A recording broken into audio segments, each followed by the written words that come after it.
Hi, folks. This is Abel James, and thanks so much for listening to the Fat Burning Man Show, where we talk about real food and real results. Today's show is with a very much requested guest, Mr. Erwan Le Corre. He's the man behind Movnat, which is a super cool way of exercising and just playing outside in a really efficient, effective way. So I encourage you guys to check it out. I think you're going to love the show. Now, before we get to the show, I want to humbly ask you for one quick request. And that's simply that I know a lot of you have already left reviews for the show. You've already subscribed. You might be on my mailing list, etc., or read my blog. Please just take a quick moment to think of someone else in your life who could learn from this information, who could become healthier or happier or stronger or more empowered by my podcast or my blog, and share my link with them. Just send them to fatburningman.com or tell them about my podcast at Fat Burning Man on iTunes, or simply share something, one of my blog posts perhaps, or my newsletter or website on Facebook or on Twitter. Try to change one life today. And I promise you to keep bringing the best possible guests, the best information, the most truthful studies and thinking in health today to you for as long as I possibly can. So just do that one quick thing. Just share it with a friend and try to change one life today. Thanks so much. Now, on to the show with Erwan. It's always a pleasure to talk to someone who is deeply spiritual and also incredibly good at what they do. We cover in this particular show how practicing inefficiently can actually make you worse, how you can dodge our culture of disempowerment, the real reason I started the Fat Burning Man Show, and here's a hint, it has nothing to do with fat loss, and why Bruce Lee says a punch is not a punch. All right, let's go hang out with Erwan. All right, folks, really excited to be here today with Erwan Le Corre, who's the leader of the physical education and fitness system called Movnat that's taken over the paleo and primal community by storm. How's it going, man? Great. This morning is great. Like every morning, I'm a happy man. And we're both rocking coffee. We are. Paleo people do it. It's a modern paleo ritual. It is. We might be bending some rules there. Start every day drinking coffee. Yeah, it's worth it in a pinch. So let's talk a little bit about, we were talking before the call about how you got into this, but why don't you bring everyone up to speed? I know that a lot of people have heard about your methodologies and about you, but how did you get started doing something that's so revolutionary in our field? I would like to say that it is actually re-evolutionary. I like that. We evolve again based on movements, movement skills that have always been there, just that we've lost sight of them in the modern fitness industry that's heavily emphasizing muscle isolation still, or functional movement, but sometimes a little that can be a little limiting still. And what I would say, back in France or back in Brazil or back in the days when I was a younger man, and I would train this way, including in Paris, climbing bridges and balancing on top of scaffoldings and performing movements that people would see as extreme. Yeah. But sometimes doing very simple movements, crawling in the park, climbing a tree, lifting a rock, and most people would seem to be baffled and wonder, what is this? Yeah. And I always scratched my head and thought, why is it that the most natural movement skills can't even be recognized by modern people? Yeah.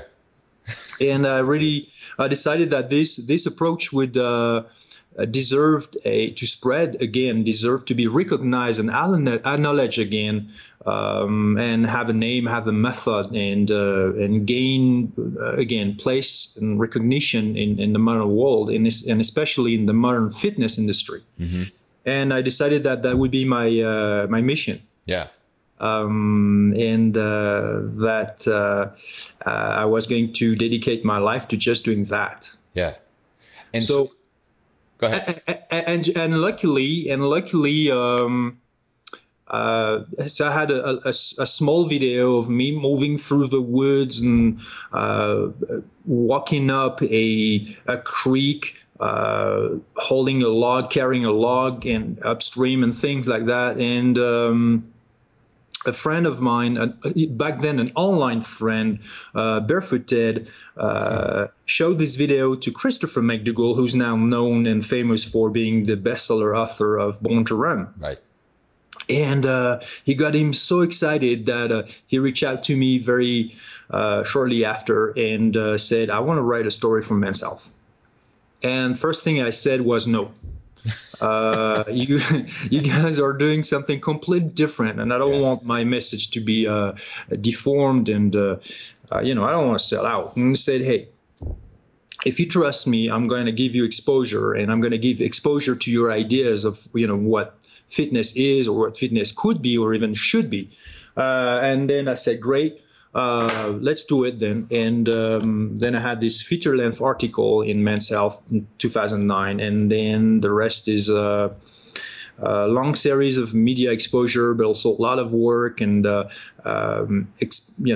refining this system, this methodology, and now having hundreds of certified people and affiliates worldwide. Yeah. So that's a great success story. It's so cool. And so for the people who don't know exactly what it is, what does the methodology look like? Well, when what we want to do is to equip people with a physical competence that is required in day-to-day or even in challenging situations, real world situations, where you have to adapt to the situation or the environment. That's what we want to do. All right. If you want to be able to help yourself or help others, you need to be able to operate your body at a high level of motor skill. You need a high level of conditioning. You need the mindset that go with it. Obviously, you won't develop these skills, this conditioning, and this mentality, and this overall physical competence at the global gym. That won't happen. Mm-hmm.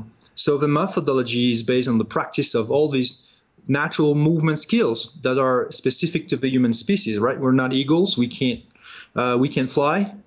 Well, we may be eagles in mind, but we cannot actually physically fly. Yeah. That's not one of the movement skills that belong to our species. However, human beings are really versatile in terms of the range of motions that they can perform. It's unbelievable. Yeah. You look at a dolphin, and the dolphin basically swims and jump. Dolphin would be hard pressed climbing a tree or lifting something heavy.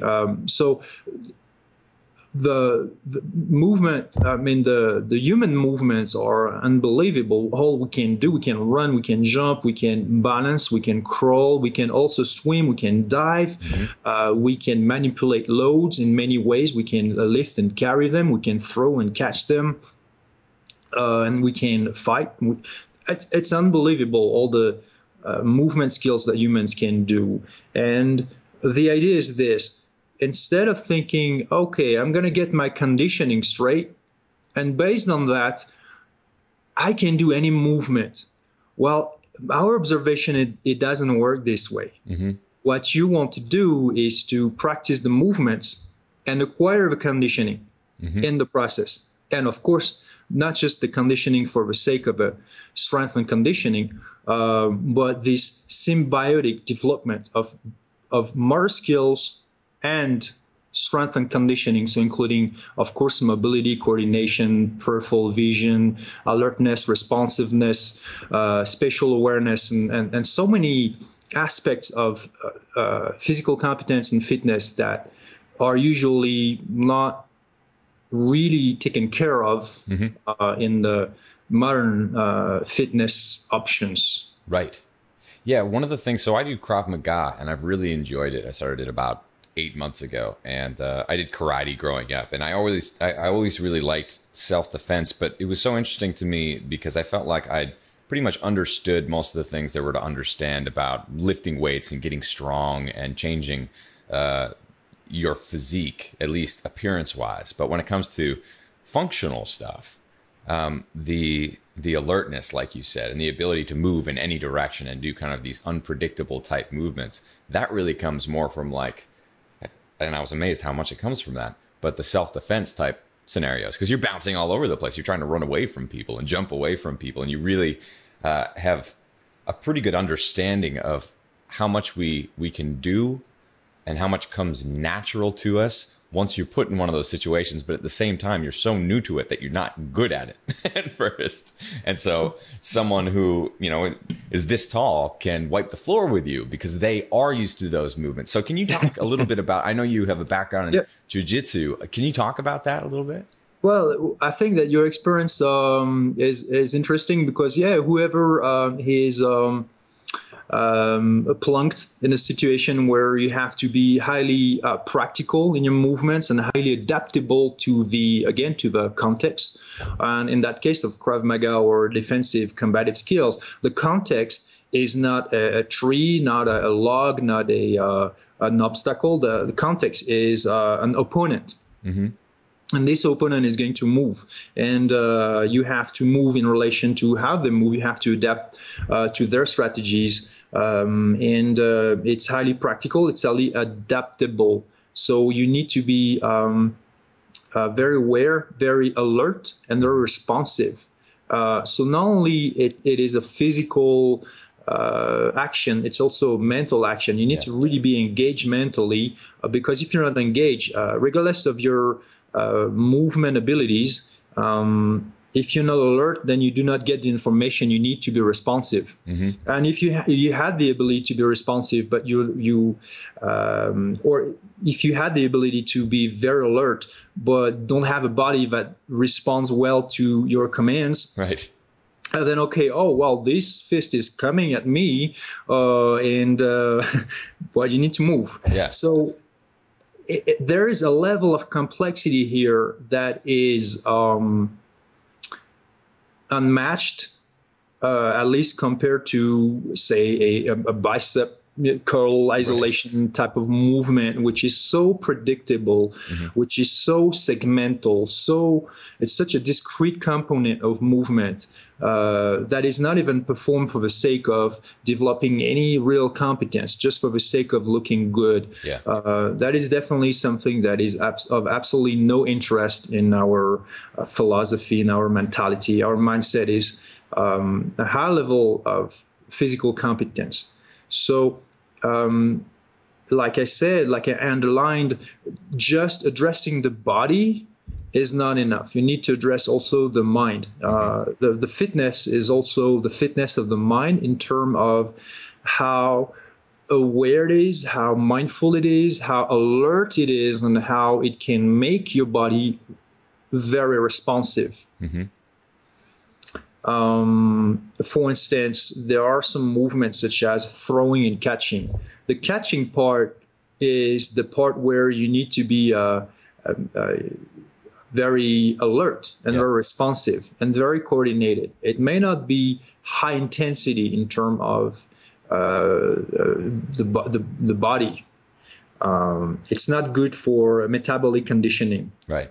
Yet it is very good for mental conditioning. It's very good for alertness and responsiveness. And this is part of fitness. This is part of physical competence. Yeah. And it right now, I feel like in traditional fitness, it's not something that people really appreciate unless it's tied up to being a part of a sport, right? Like if you're playing tennis. Exactly, because they would see that as a sport. They would see that as what you do once you're conditioned. Yes. But again, there's not a single conditioning drill, like a strength and conditioning drill, that is going to prepare your central nervous system to be extremely sharp and fast at, calculating the trajectory of an object and move your body and go catch it and things like that. So to us, the dichotomy, the separation between fitness conditioning, strength conditioning, and sports is not real from our perspective. It's not effective. For physical competence, you want to address, again, both motor skills, the movement skills, and the strength and conditioning both symbiotically whenever possible instead of dissociating them. Most of the time. I'm not saying that dissociating them is not good or cannot be effective in terms of training and coaching. I'm saying that most of the time, what will happen is the development of movement skills and the conditioning that is associated with it will happen symbiotically at the same time. So it's so interesting because it seems like you're taking something that's very natural and instinctual and almost making it very intentional at the same time. So an example, when I grew up, we had a bunch of land and pretty much nothing else. So there was nothing to do. So we'd go out in the backwoods and just pretend that we were Native Americans, running around, jumping over logs, climbing trees, and breaking ice and doing all sorts of other stuff and getting into trouble mostly. But we had no idea what we're doing. So what's the difference between someone just going out in the woods today and goofing off compared to what you guys teach? Yeah, I like to say that natural movements are instinctive.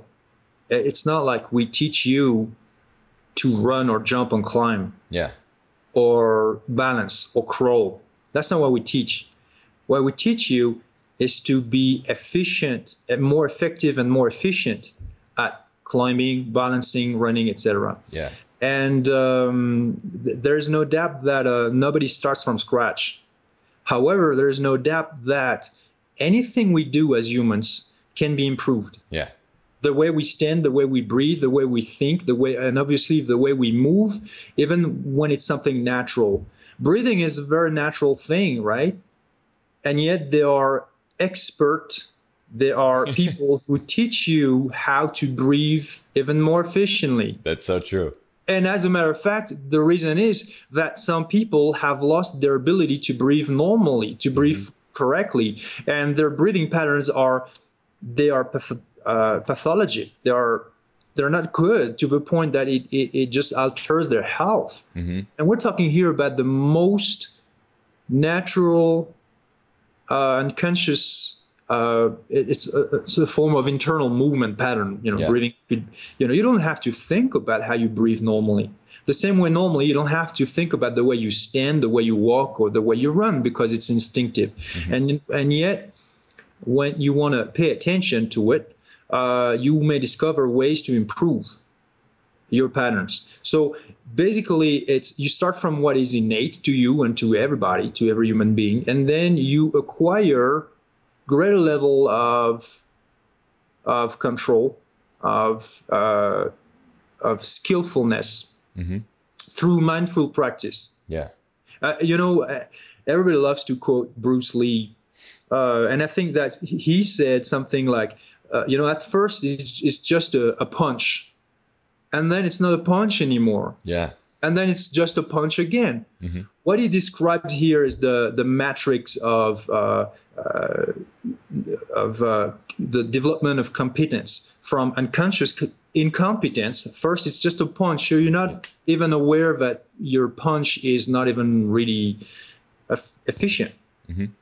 And then you realize how you could make it more efficient. You switch to the state of conscious competence. And then at some point you have practiced so much and you have acquired so much competency and efficiency in that particular movement that it becomes just a punch again. Yeah. Your competence has become unconscious again. You do not have to think to be effective and efficient. Yeah. This is what we teach. This is where we coach people, where we want to lead people to realize where are their inefficiencies, mindfully train so that they acquire greater motor skills, but also conditioning and strength. And then to the point that they can move and perform physically and operate the body without having to think of how they're going to make it be effective and efficient. Right. Oh, I love that you said that too, because I'm totally into the mental stuff. I have, firstly, a huge appreciation for that. As a musician, there are these stages playing different instruments or one particular instrument or even singing where you start off trying to learn it. right? And you're kind of at this point where everything's a little bit muddy, and then you get to this point where you learn something. You're like, oh, I feel really good about this, but you're thinking about it all the time. And then Yes. it kind of goes back and forth until you reach this nirvana of musicianship where it's just flowing out of you and you don't even know where it comes from. And Sure, it's the concept of flow where Yeah. you lose track of time. You don't have to think. You are reaching the limit. You're very close to the limit of your maximum ability. But at the same time, normally it would feel that it's a great effort. Yeah. And in that state of flow, it seems to be effortless, natural. Right, that's the difference between what's natural and what's effective or efficient. Right. You know, just because you get used to do something in a certain way doesn't mean that it's efficient. Yeah. Right. So it feels natural to you, but it's inefficient. Yeah. And when you're gonna be given the proper technique, it's gonna feel unnatural to you. Yeah. Just because it's a pattern that you are not used to.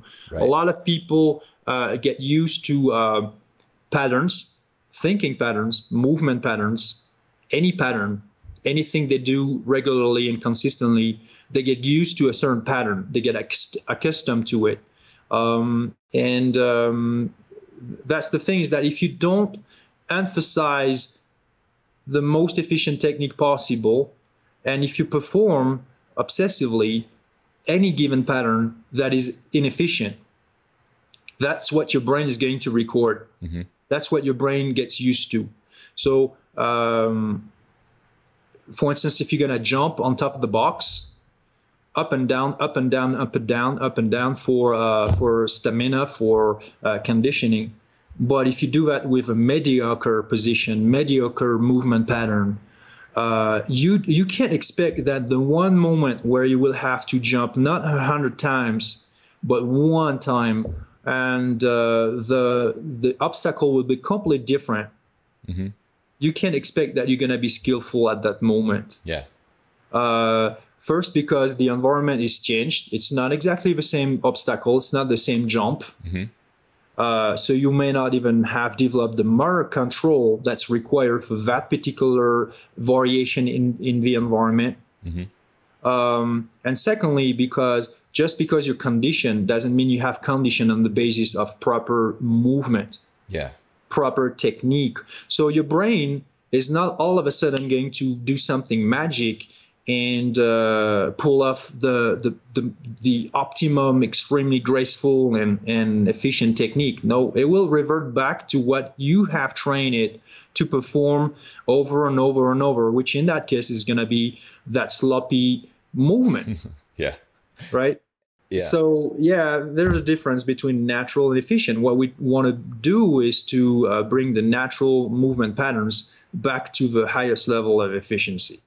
And we really shortchange ourselves a lot, I think, in kind of a lazy way. We see someone do parkour, which I think is an extreme example of what a human is capable of, which I think was in James Bond movies and stuff like that, where they're climbing all over scaffolding, probably the stuff that you used to do, right? And then you see professional athletes just perform these incredible feats in the Olympics or the NBA or in football or anything else. And most people are sitting on their couch saying, well, I could never do that. They have superior genetics. They have, a lifetime of training. They have all these other things, and I could never do that. But you look at what is actually possible for most humans once they learn that efficiency of movement. Even I'm reading a book right now, a great book called Overachievement, and it talks about the trusting versus the training mindset of a squirrel when it's running across, a wire suspended, 20, 30 feet above the ground. And that squirrel, I've never seen a squirrel fall off. But they're doing the same thing. We have the same piece of brain that they have. We just have more built on top of it that kind of screws us up and tells us that we can't do things. So can you talk a little bit about how people who do achieve this amazing sort of pattern of movement in professional sports or Olympics or parkour or in Movnat or anything like that, how do they develop that over time, and what is the actual potential that we have? Well, the key is, of course, consistency. The key is progression. And also the key is confidence. There's no way you can ever achieve something something great, something of a higher level that you could not envision yourself doing in the first place. Yeah, that's because if you can't see yourself doing it, then you won't do what's needed to prepare. So basically, that's a self-imposed limitation. Yeah. Nobody told you that you were not allowed to do it or that you weren't able to do it. You told yourself that you could never do this. Bing, end of the story. You've imposed to yourself a limitation, and no one else did. And I like to tell people, if you can't empower yourself, who will? Yeah. So the mentality here is the key. And as a matter of fact, in life, everything starts from a perception. Whatever you call it, perception, philosophy, standpoint, perspective, outlook, whatever. We are mental beings. I like to say we're spiritual beings because it's the use of your spirit, right? Whenever you think, you're using your spirit. Whatever you achieve, whatever you work hard on, that's your spirit. And your spirit is talking through your physical achievements, through your actions, right? But if your spirit has been broken or has been weakened and softened by whatever, your environment, and then yourself, if you were not raised with an environment that supports your physical and mental strengthening, because they want you to be a strong individual, then you might be that kind of individual who's going to be like, well, I can't do that. It's too hard. Right, you're whining. You're wimp. And it's unfortunate that there are more and more wimps in this world. And I want to, shake them and tell them, hey, there's power within you. There's power, but you have to empower yourself. I can only provide motivation. I can only provide share with you my perception so that hopefully your perception changes too. If your perception changes, perception of yourself, perception of what you're able of achieving, what you're capable of, then you might do the work. Then you might engage in the effort to improve yourself, to become stronger, to become healthier, to become a better person. But if that perception is not changed in the first place, then it won't happen. Yeah. And then you have these elite athletes who have always seen themselves as capable. Maybe they weren't in the first place, but they madly wanted to be capable. They madly wanted to achieve some form of greatness. And they did because they committed. It's universal. It's, nobody else can do that for you. Once you've got this heart condition, this mind condition, this mentality, then how you achieve it, the system, the methodology, the modality is important, but it's after all, it's a detail. Because, where there's a will, there's a way. And so you'll find the best system, best modality to get there. Yeah. So, people say you're in your 40s and you see these young kids who are maybe in their 15, their 20s, and they're jumping around doing parkour, for instance. You're like, oh, what? Oh, my God, there's no way I can ever do this. I'm too old. I'm too weak, whatever. What I want to tell them is, do you want to be able to do this? Do you want to be able to do something at least that resemble this? Movnat is not about elite fitness. Movnat is about you, everybody. It's about the simple people who want to be improved, an improved themselves, an improved version of who they are. It's about establishing this foundation of movement competence with all the mental quality that come with it at a certain level, at a decent level, at a practical, functional level. Not to be an elite athlete, not to be on top of the world, to be a world champion, not to be doing crazy tricks and highly impressive things. It's not about that. It's about exercising your freedom of movement. Yeah. Freedom is the first type of movement of freedom. I mean, there is. Movement is the first type of freedom there is. And when you stop moving, then what do you do exactly with your freedom? I like that. How do you experience yourself? What, just mentally, just like with some stimulation from whatever, a TV screen, Right. some form of entertainment? That's just coping mechanisms for the people who have let themselves be disempowered by this modern society. Yeah, that's so true. I remember just with nothing to do growing up, we would, tell our parents, we'd tell our friends that we're bored. We were looking for external stimulation, which I think even when I was growing up, it's a lot different than it is today. With all the gadgetry that we have around us now, with iPhone, it's almost like we can't escape it with iPhones, iPads, computers. I mean, it's brilliant that we can do this stuff. It's wonderful that we can have this conversation and share it with so many people. But at the same time, our own lives are so reliant upon this external stimulation to keep us going through the day. So when we were bored, our parents would say, well, what every parent would say, pretty much every well-meaning parent anyway, go play outside. And so we'd go play outside and we'd have to create fun. We'd have to go and find something to climb or find a place to explore. And I think that's something that's missing and something that seems to be built into what you guys do. Yes, I would suspect, Abel, that when you were asking your parents or telling your parents, well, we're bored, I think that, and I could be wrong, but secretly deep inside of you, the question to your parents was, can you show me something? Can you show me an example? Can you show me who to be, what to do? Can you show me something great that you embody, that you can exemplify? And parents are too busy now. They can barely keep up with the kids on the playground. As a matter of fact, modern parents don't even tell their kids anymore, go play outside. That's true, yeah. They're like, no, don't go play outside. Come play inside, because then I can check it. I can check out on you. I can make sure that you're not going to get dirty and break a leg and whatever, go into trouble and give me trouble and everything. Just play with your video games and it's fine. It's very, very sad, but kids love to see their parents do something that they can understand. Yeah. At a primal level, at an unconscious level. When parents are able to move naturally, play on the playground, climb stuff, balance, jump, and all, I swear, whenever kids see grown-ups, adults, move like humans are supposed to move, they are in absolute awe. Yeah. They want to do it right away. They're like, oh, wow, this adult is doing what I do. He speaks the same language I speak. That's beautiful. And then they want to follow you. You become their leader. Yeah.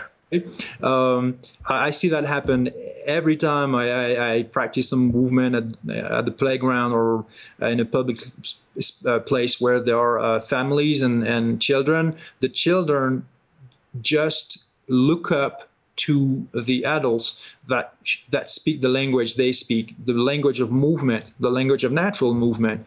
And it's a beautiful thing to see. Yeah. Kids are in right away because they get it right away. Yeah. So do you have an example? It could be of your own experience or someone maybe who you've coached who went from a place of not being able to do most things, who went to this place of competency where they can do almost anything with their bodies. Yeah. Oh, yeah. Absolutely.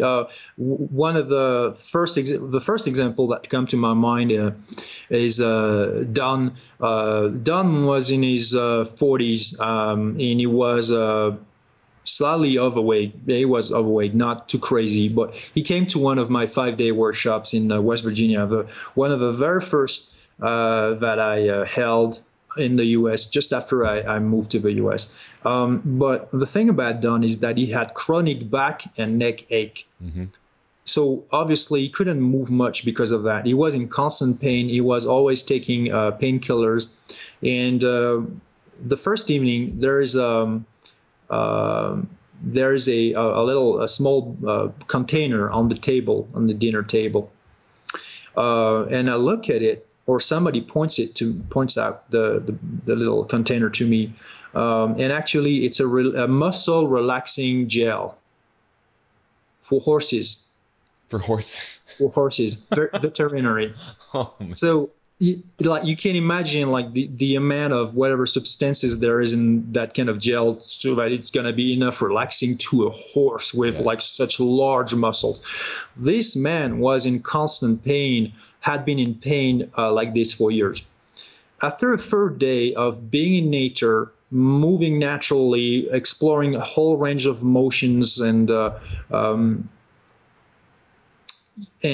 he tells me, Erwan, I cannot feel the pain anymore today. I must be tricked in some way. I don't know what it is. It's probably going to come back in a few hours or just in 30 minutes or the next day. Yeah.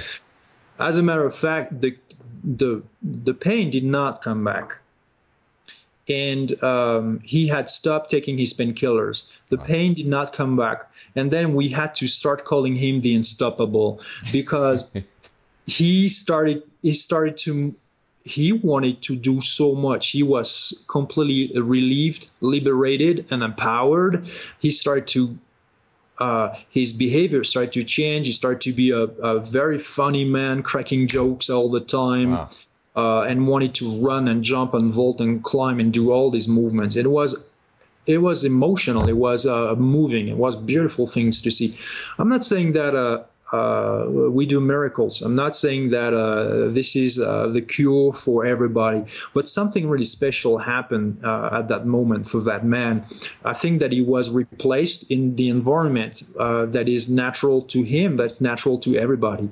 Nature, natural movements, natural food, paleo diet, with a lot of, where it's the whole thing, the whole environment was almost like a physical and mental salvation here. So that's one example. And of course, other people, for instance, I have a friend here. I don't do a lot of one-on-one coaching because, well, I'm busy running Movnat, but I have a friend here in town that a year ago started to train with me.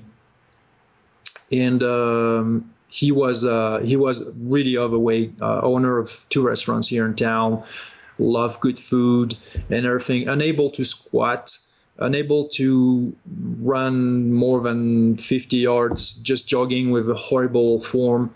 And today he's lost 30 pounds and he can fully squat, do a deep squat, and all his movement patterns are improved, and he can jump and he can run and he can climb, and it's a beautiful thing to see. So it's the environment. The environment is everything, and the environment is, of course, how you move, how you eat, how you sleep, but also how you think, your mentality.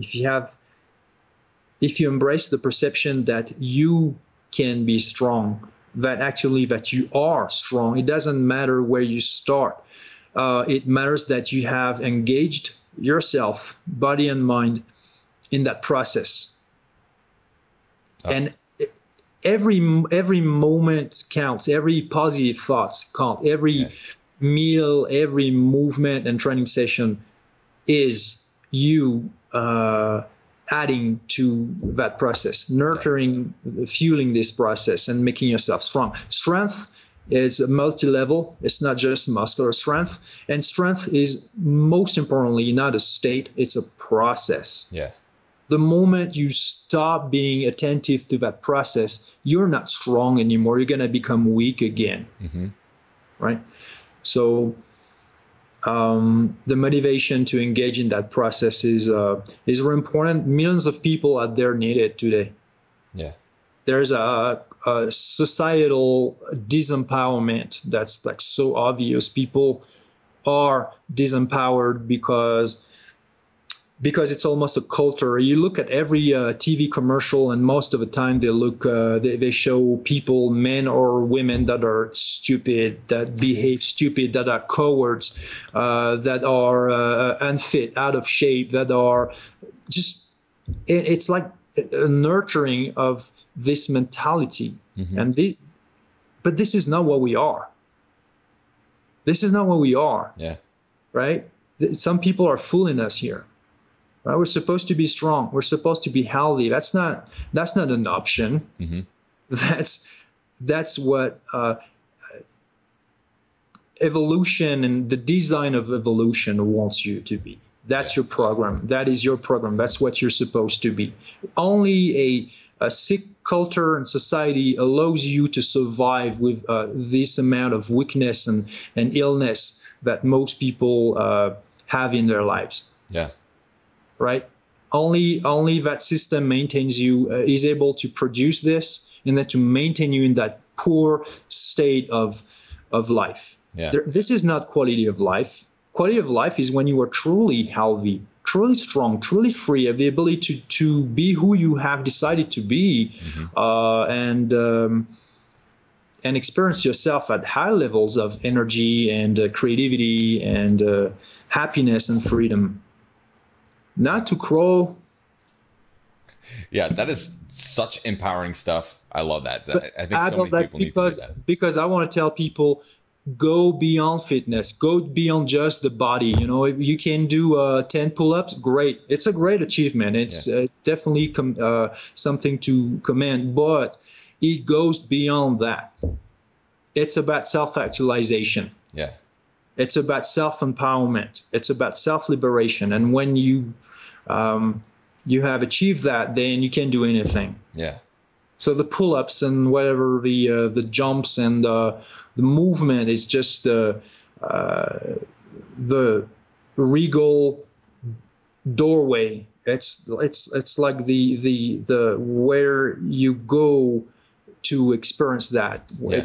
It's one of the most effective and powerful modality to indeed self-actualize yourself. It is, because it's so visceral. And I'm so glad that you said that, because it's not something that I really get to talk about all that much. But one of my dirty little secrets is the reason that I do this and have this show. It's not about fat loss or fitness or anything else like that. It is about self-empowerment. It's about learning that you can be better and bringing on examples of people like you who not only do that yourself, but teach other people how to do that and kind of break out of that system of disillusionment and all of that. So I'm so glad that you said that. We're almost out of time, but before we go, can you tell us one thing that people can start doing today along those lines to empower themselves? Sure. Take off your shoes. Don't even bring your phone.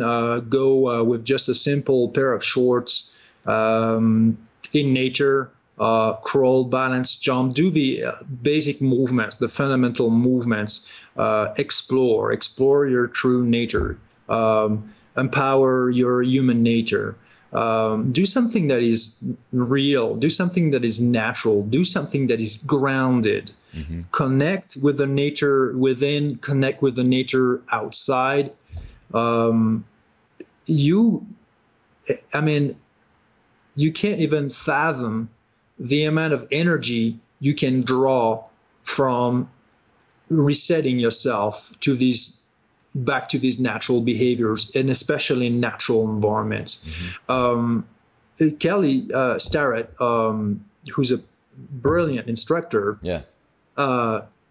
in one of your recent shows, said that it's important to train people in controlled environment. Yes, it is. And as a matter of fact, he was using an example of, okay, if you try and Movnat, basically you just climb a tree and that's it. So you can't see where people have deficiencies and everything. Well, apparently little does he know that the Movnat system emphasizes progressions. And I don't start with, like, for instance, having people walk in balance across a fallen tree, above a deep canyon, right? That would be criminal. But they can learn the basics of balancing skills by simply balancing on a 2x4, a simple 2x4 board that you put on the ground or on the floor, at ground level, that is perfectly safe. And that is where you start. This is a controlled environment. And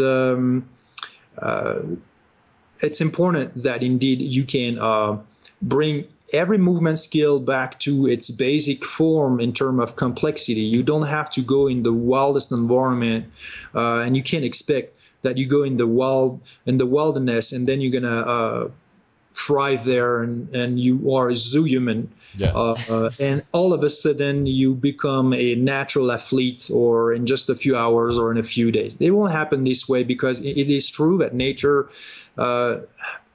provides little scalability, little progressions. It's a natural environment, it's not a controlled environment, it's not even a managed environment. This being said, what is important to understand is that there is magic that happens when you let the body recapture its original, intelligence in adaptable ways. For instance, you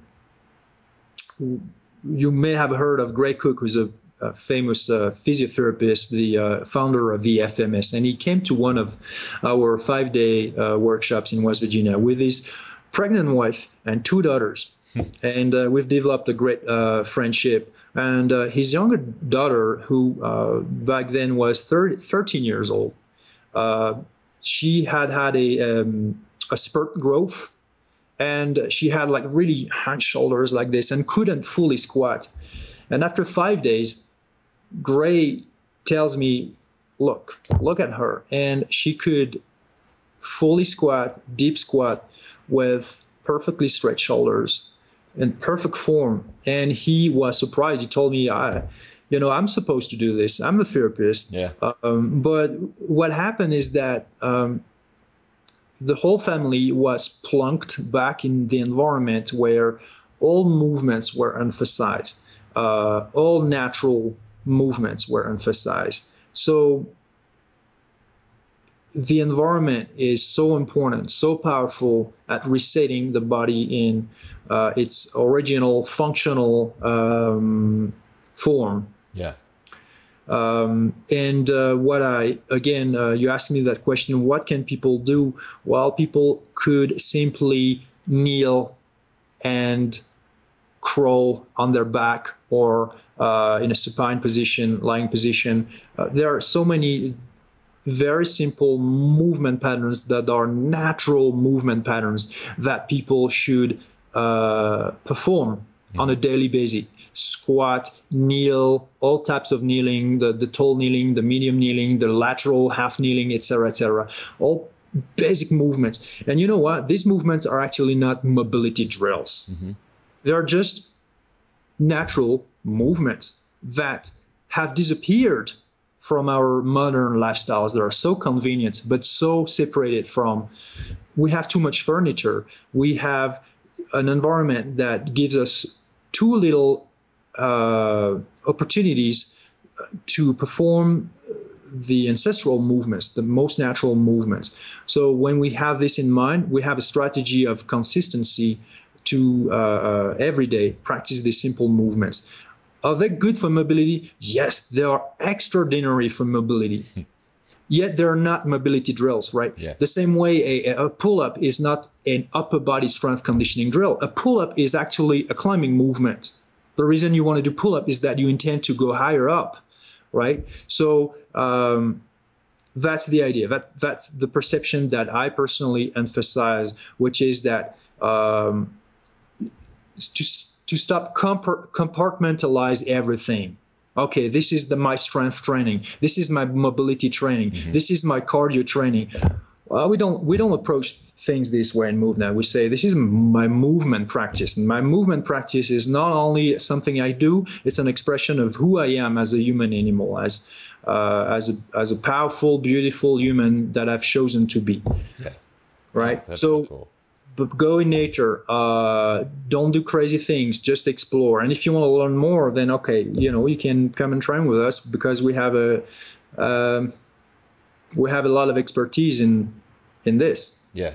So on that note, we're out of time. Why don't you tell folks where they can find you and what you guys are working on? Well, they can find me in Santa Fe.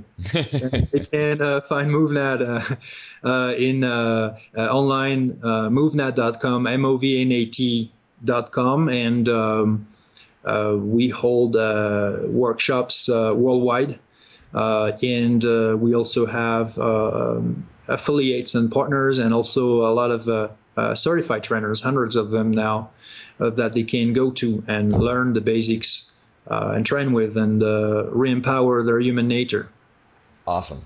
Erwan, thank you so much for taking the time to come on. It was a very empowering show. We talked about a lot of things that we don't normally get to talk about. So thank you so much for that. And you're welcome to come back anytime. Thank you, Abel. I enjoyed a lot this show, and thank you very much for having me here today. Awesome. Thank you.